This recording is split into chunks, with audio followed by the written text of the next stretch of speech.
They painted my uncle's boat like vandals carving insults into a gravestone. Neon orange letters, boat trash. 8 inches tall, dripping down 40 feet of spotless white fiberglass. A crime scene in fluorescent ink. I smelled the paint before I saw it, the chemical bite still hanging in the morning air at 6 a.m. The can hissed on the dock, abandoned mid-sabotage, proof the attacker wanted me to witness it. My hands came away stained orange, guilt that wouldn't wash clean. For 30 years, this cabin cruiser had weathered Colorado storms without a scratch. Now it was defaced like a billboard of shame, visible from every home on Alpine Lake. Waiting for me, duct taped to my windshield, was the second wound, a violation notice from the HOA president, Delilah Thornfield. Remove your vessel within 72 hours or face $500 in daily fines. What would you do if someone destroyed your family legacy? My name is Marcus Blackwood, 52, retired Navy logistics officer. 20 years spent feeding aircraft carriers across 3 oceans taught me patience, systems, and war. After a messy divorce, I was rotting in a San Diego apartment, barely connecting with my daughter Sage, 15, already lost to her phone. Then came Uncle Ezra's death at 89.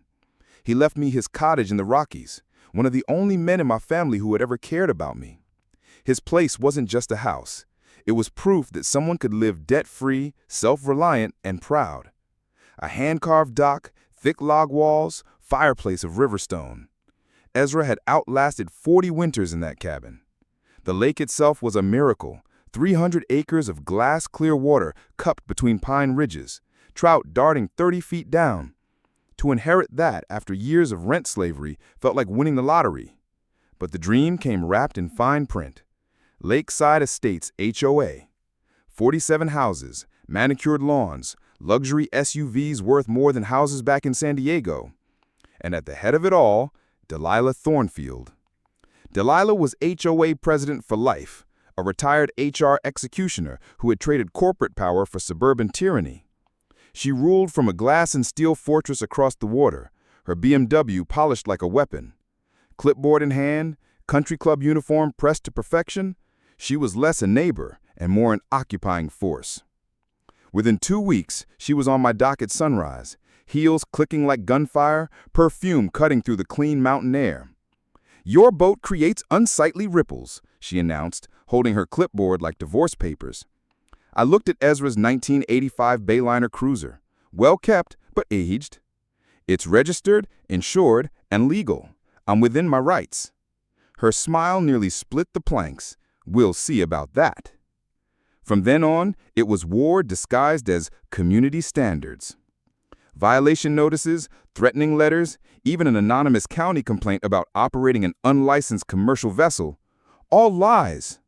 By week 3, she had a petition signed by 12 neighbors declaring my boat a menace to their quality of life.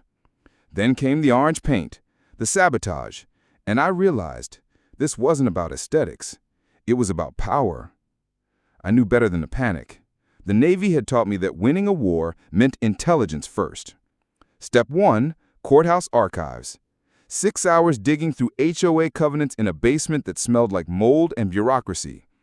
Buried in Section 12, original property owners maintain grandfathered rights. A loophole, potential gold. Step 2, defenses. I mounted 4 weatherproof cameras on the dock, night vision capable, uploading straight to the cloud. Nobody would touch Ezra's boat again without leaving a trail. Step 3, allies. Deputy Rodriguez, a veteran sheriff, photographed the vandalism like a crime scene. We've had 3 HOA harassment complaints this month. These suburban dictators are getting out of hand. My opening volley was a certified demand letter.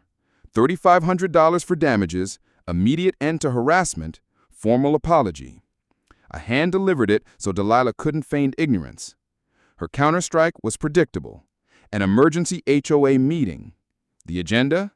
Addressing problem resident. Translation? Destroy Marcus Blackwood. Delilah's tactics grew bolder. A new amendment proposal. Ban boats over 25 feet or older than 10 years. Direct hit on Ezra's cruiser. Flyers claiming my engine was poisoning the lake. volunteers stationed around the water with cameras, documenting my boat at idle speed like paparazzi chasing celebrities. But the longer the fight went, the more cracks appeared in her empire. Neighbors whispered to me like members of a resistance movement. Beth Morrison, retired teacher, fined $15,000 for growing tomatoes.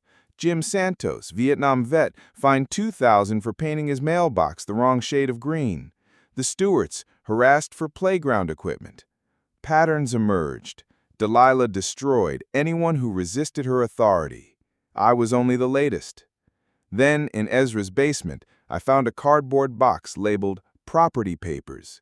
Inside, a deed from 1923, language about riparian ownership extending to high water mark, and perpetual rights to lake usage.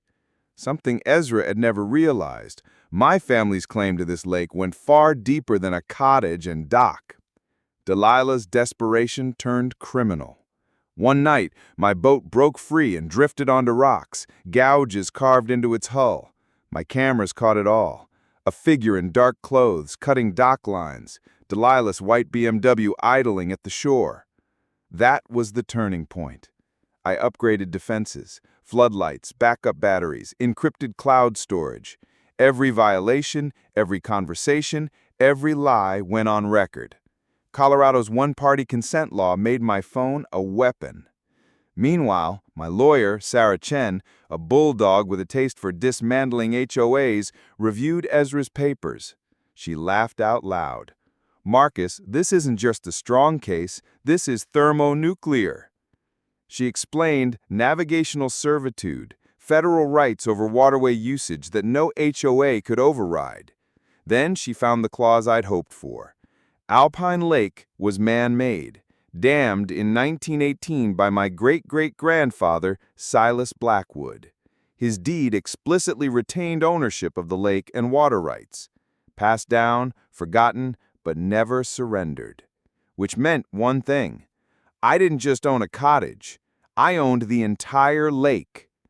For nearly 40 years, Lakeside Estates had operated under a false assumption that the HOA controlled the water.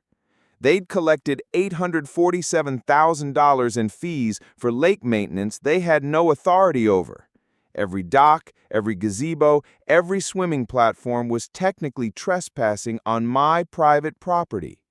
Most satisfying of all, Delilah's prize meditation gazebo, where she plotted her campaigns, stood entirely on my land. Sarah laid out my options. Enforce trespass laws, bankrupting dozens of homeowners, demand restitution for decades of illegal fees, or shut down all lake access overnight. In short, I could end Lakeside Estates with one court filing. But Ezra's voice echoed in my memory. Good neighbors make good communities. Bullies destroy themselves if you give them enough rope. I didn't want to become Delilah, but I also wouldn't let her keep ruling over land she didn't own. Delilah doubled down. Emergency assessments, state complaints, flyers about environmental disasters, a laughable expert report written on napkins by her brother-in-law's kayak buddy. But while she hemorrhaged community funds and credibility, I tightened my case. Surveyors confirmed it. My deed extended 30 feet into the lake. Several neighbors' docks, even Delilah's Glass Palace view, depended on property they didn't control. Her reputation crumbled. Neighbors began slipping me documents, proof of her abuse of HOA funds and her personal vendettas. The underground resistance was no longer whispering, it was organizing. Finally, Sarah dropped the hammer. A comprehensive title search. The results were simple, devastating, and undeniable. Marcus Blackwood owns Alpine Lake. Every drop, every fish, every inch of shoreline. Delilah had spent 2 years trying to destroy me from land that legally belonged to me. The war is not over. Delilah doesn't surrender easily. But the battlefield has changed. She thought she was queen of Alpine Lake. In reality, she was a squatter staging battles on my property. I don't want to evict families or bankrupt my neighbors. That was never Ezra's way.